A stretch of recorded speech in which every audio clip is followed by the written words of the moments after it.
سبيل الدموع سبيل مريح. السلام علیکم ورحمۃ اللہ وبرکاتہ. نحمده ونصلي على رسوله الكريم اما بعد فاعوذ بالله من الشيطان الرجيم. بسم الله الرحمن الرحيم. رب اشرح لي صدري ويسر لي امري واحلل عقدة من لساني يفقهوا قولي. سیدنا سعد بن عامر کہتے ہیں کہ سیدنا سعد بن ابی وقاص رضی اللہ عنہ اپنے اونٹوں میں تھے کہ ان کا بیٹا عمر آیا. جب سعد رضی اللہ عنہ نے اس کو دیکھا تو کہا, میں اس سوار کے شر سے اللہ تعالی کی پناہ مانگتا ہوں.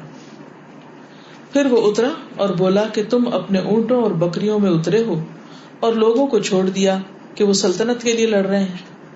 سیدنا سعد رضی اللہ عنہ نے اس کے سینے پر مارا اور کہا, چپ رہ, میں نے رسول اللہ صلی اللہ علیہ وسلم سے سنا, آپ فرماتے تھے کہ بے شک اللہ تعالیٰ اس بندے کو دوست رکھتا ہے جو متقی, غنی, چھپا ہوا ہو.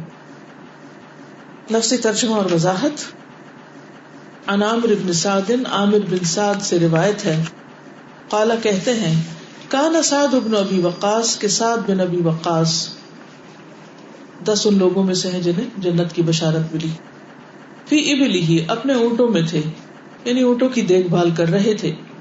فجاءہ ابنہ عمر, تو ان کا بیٹا عمر آیا.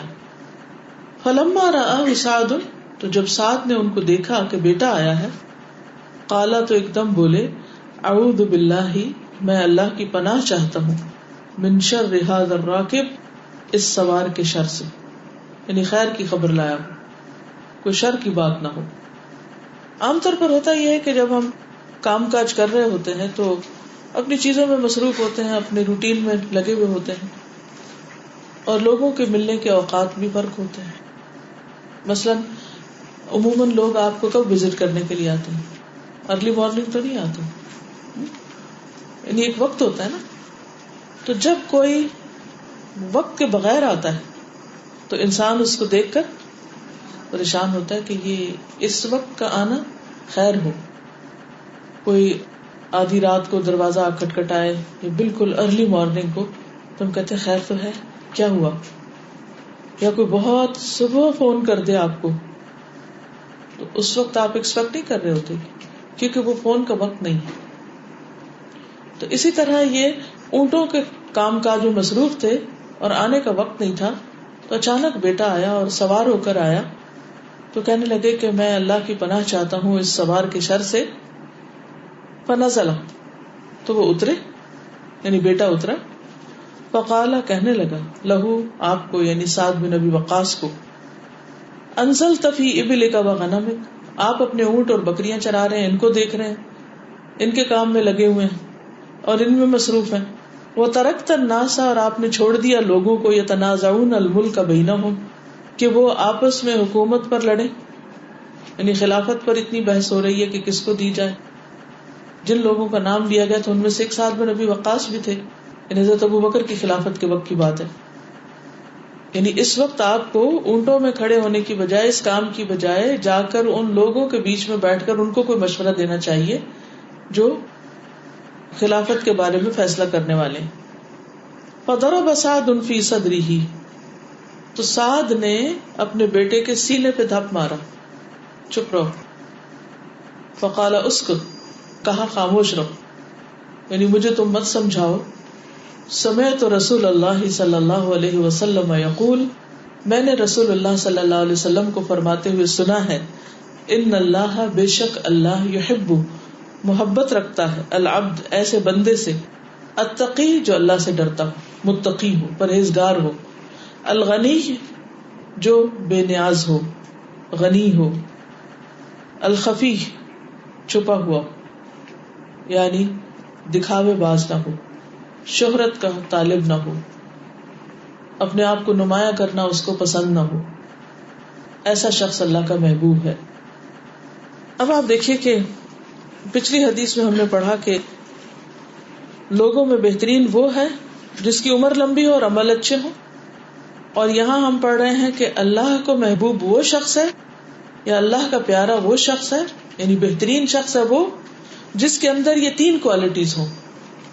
عمل صالح کی ڈیٹیل ہے ایک طرح سے یہ. ایک ہے تقوی، ایک ہے غنا اور ایک ہے خفا. بندے کے اندر جب تین صفات یہ آ جاتی ہیں تو وہ اللہ کا محبوب ہو جاتا ہے.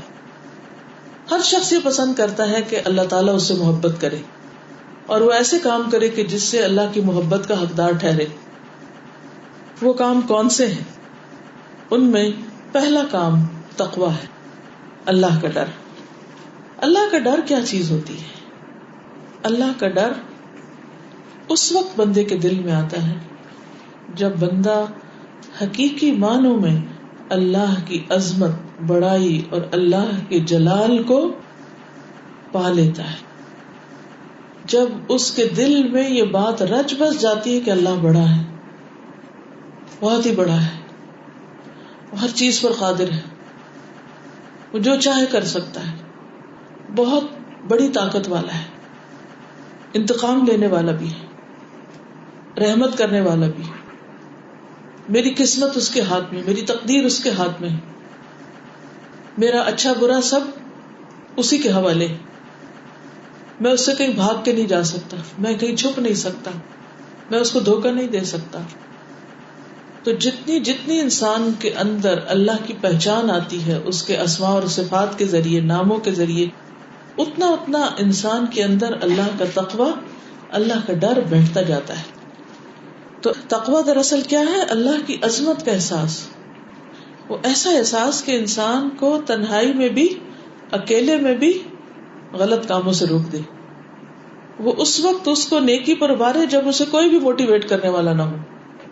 ہم ہر وقت بندوں پہ ڈیپینڈ کر رہے ہوتے ہیں، وہ ہمارا ایمان بڑھائیں یا وہ ہمیں دھکا سٹارٹ کرے.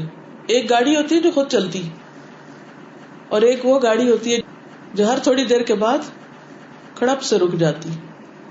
تو وہ گاڑیاں ہوتی ہیں کہ جن کو 4-5 لوگ مل کے دھکا دیتے ہیں، دیتے جاتے آخر وہ سٹارٹ ہوتی، پھر کچھ دیر چلتی ہے، پھر اگر کہیں رک جائے تو پھر اس کا یہی حال ہوتا ہے. تو ہم میں سے بھی کچھ لوگ دھکا سٹارٹ ہوتے ہیں، سستی کے مارے پڑے رہتے ہیں، جیسے آپ عام طور بچوں کے ساتھ کرتے ہیں. ان کو ایک تھپ لگاتے ہیں، دھکا لگاتے ہیں، پش دیتے ہیں، پھر وہ چلتے ہیں، پھر رک جاتے ہیں. یعنی سیلف موٹیویٹڈ نہیں ہوتے، یعنی ان کی باغ ڈور دوسروں کے ہاتھ میں ہوتی، دوسرے ان کو چلاتے ہیں. اور ایک وہ ہوتے ہیں کہ جن کو اللہ کا خوف چلاتا ہے، اللہ کا ڈر، اللہ کی عظمت کا احساس، اللہ کی محبت کا احساس. وہ انہیں بیٹھنے نہیں دیتا، چین نہیں لینے دیتا، سستی نہیں کرنے دیتا. وہ مشکل سے مشکل حالات میں، وہ تھکے ہوئے بھی ہوں، وہ زخمی بھی ہوں، وہ اللہ کی پکار پر اٹھ کھڑے ہوتے ہیں.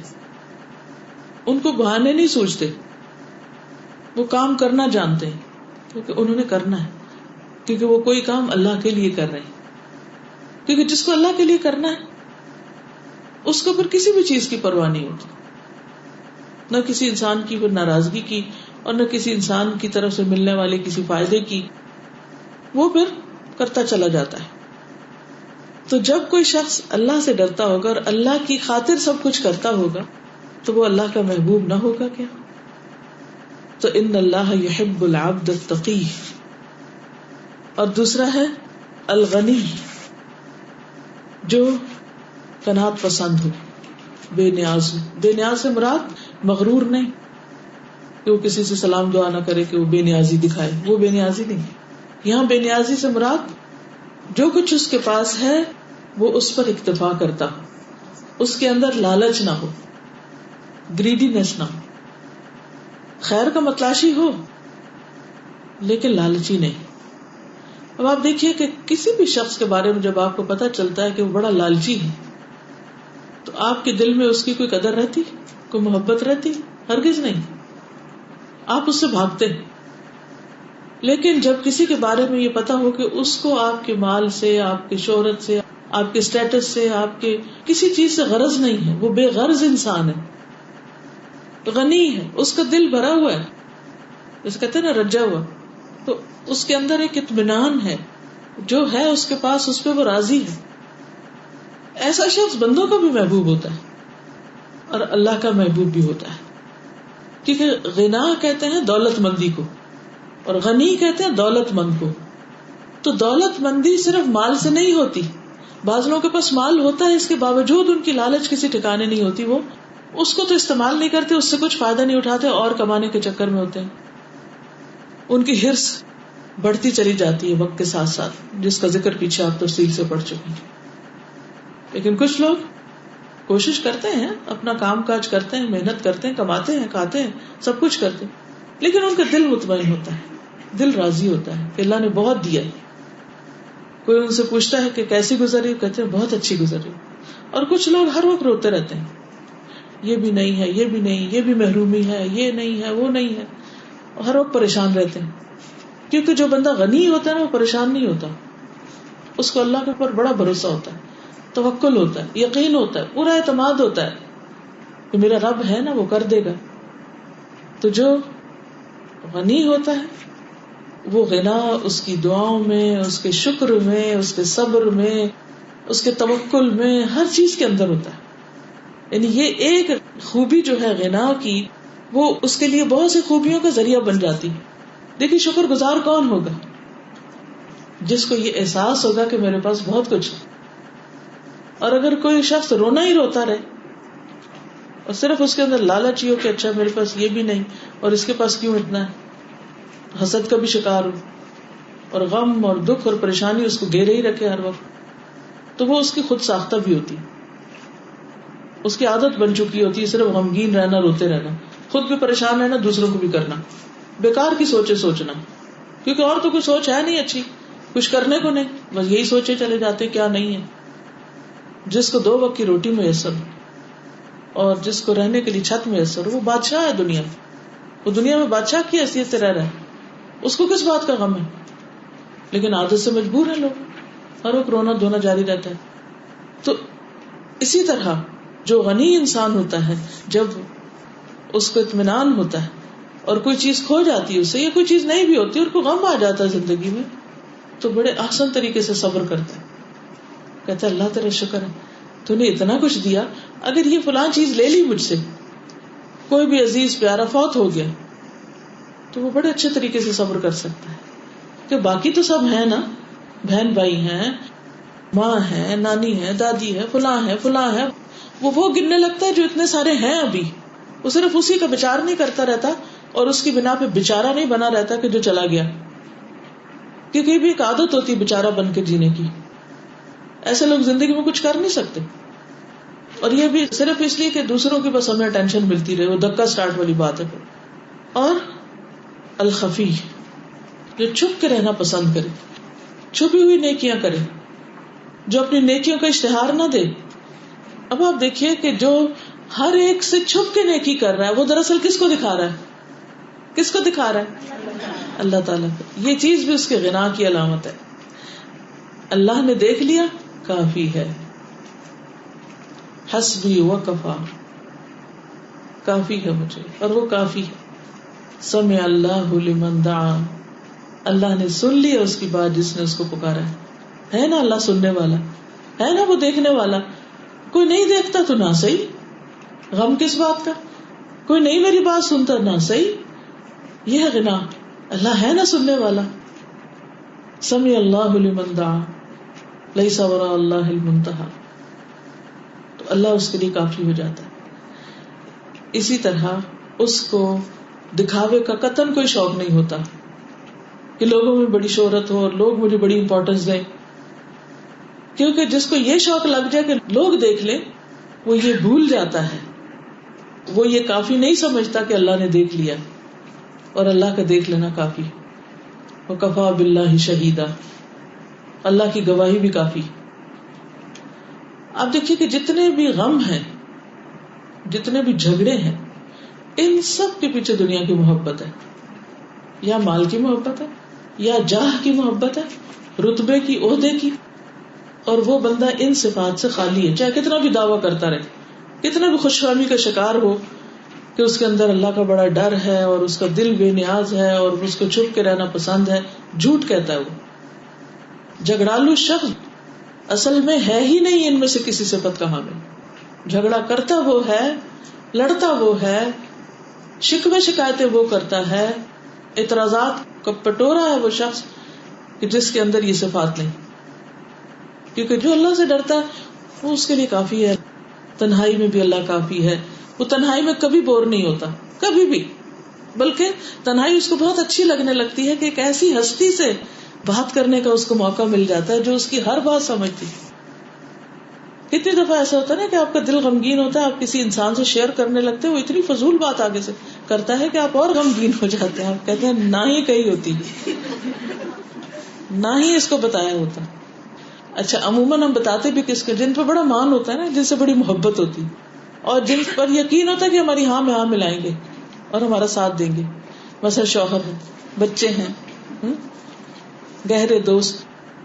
لیکن اکثر تجربہ کیا بتاتا ہے, وہ بھی نہیں سمجھتے, ان کو سمجھ نہیں آتی ہم کیا چاہتے ہیں.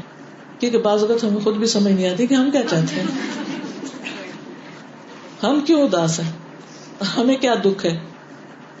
لیکن اگر آپ اس بات کی عادت ڈال لیں اللہ سے باتیں کرنے, اور اس کے لیے آپ کو تنہائی چاہیے, چھپ کے, کیونکہ کوئی نہ دیکھ رہا ہو کہ آپ کیا کہہ رہے ہیں, کیونکہ لوگ تو دیوانہ کہیں گے کہ آپ یہ کیا کہہ رہے ہیں, لیکن اللہ تعالیٰ آپ کو دیوانہ نہیں کہے گا. اور اس طرح آپ کے بڑے سے بڑے غم, بڑے سے بڑے دکھ, بڑے سے بڑے جھگڑے اور فساد اور اعتراض اور لوگ آپ پر جو باتیں سب ختم ہو جاتا, سب کا کتھارسس ہو جاتا ہے, سب کچھ صاف ہو جاتا ہے, اور آپ ایک پرسکون اور مطمئن انسان ہوتے ہیں. اور لوگوں سے پھر آپ اتنی بات کرتے ہیں جتنی ضرورت ہوتی, یا جتنی بتانا ان کے فائدے میں ہوتی, یا آپ کی ایک خاص ضرورت ہوتی کہ یہ ان کو پتہ چل جائے کہ آپ کوئی کام کیوں کر رہے ہیں. لیکن یہ پورا ایک پیراڈائم شفٹ ہونے والی بات ہے. اب آپ دیکھیے کہ اللہ کے محبوب بندوں کی یہ صفات ہیں. لوگوں کی پسندیدہ صفات کیا ہے کہ جو اللہ سے نہ ڈرے ان سے ڈرے. جو لوگوں سے ڈرتا وہ آپ کو اپنے روب تلے رکھنا چاہتے ہیں. پھر غنی, جو دل کا بے نیاز ہو. اور لوگ کس کو پسند کرتے ہیں؟ جس کے پاس خوب دولت ہو. وہ تو بے نیاز کا دوسرا معنی لیتے ہیں. خفی, لوگوں کو عام طور پر شہرت پسند ہوتی ہے, اور شہرت حاصل کرنے کے لیے کیا کیا کام کرتے ہیں. گنیز بک کا ورلڈ ریکارڈ کی جھلک دیکھ لیں, کیسی کیسی اٹھ پٹانگ حرکتیں لوگوں نے کی ہوئی ہیں صرف ریکارڈ توڑنے کے لیے. ریکارڈ توڑتے توڑتے جان چلی جائے, ریکارڈ ٹوٹ جائے بس کسی طرح, اپنے آپ کو بھی توڑ بیٹھتے ہیں بعض اوقات. لیکن جس بندے کو یہ ہو کہ میں نے اللہ کے لیے کام کرنا ہے, اللہ تعالیٰ کو بہت بڑی کوانٹٹی نہیں چاہیے, تھوڑا سا بھی خالص عمل کہیں بہتر ہے بنسبت اس عمل کے کہ جس میں بہت سی گڑبڑ ہے اور پولوشن ہے اور نیتوں کی خرابی ہے اور لوگوں کا حق مارا ہوا ہے اور دوسروں پہ ظلم کیا ہوا ہے. کوئی فائدہ نہیں ایسے عمل کا کہ جو آپ بد اخلاقی کے ساتھ کریں, اور جو آپ چڑچڑے پن کے ساتھ کریں, اور جو آپ لوگوں کو ستا کے کریں اور لوگوں کا حق مار کے کریں. مثلاً اگر آپ لمبی نمازیں پڑھ رہے ہیں اور لوگوں کا حق مارے, بچے آپ کی بھوک سے بلک رہے ہیں, یا آپ دین کے کام میں ایسے لگے ہوئے کہ بچوں کو بالکل ہی اگنور کر دیا ہے, کیا فائدہ. تو ہر چیز میں اعتدال ضروری ہے, اور اعتدال صرف اس وقت آتا ہے کہ جب انسان کا کام اللہ کے لیے ہوتا ہے, کیونکہ اس کو پتا ہے کہ میں نے اتنا کر لیا, میں نے اپنی پوری کوشش اس حد تک کر لی ہے, یہ کام اللہ کا حکم ہے, اس نے کہا اب یہ کرو اگلا کام, تو میں یہ چھوڑ کے اب یہ کرنے لگی کیونکہ یہ اللہ کا حکم ہے.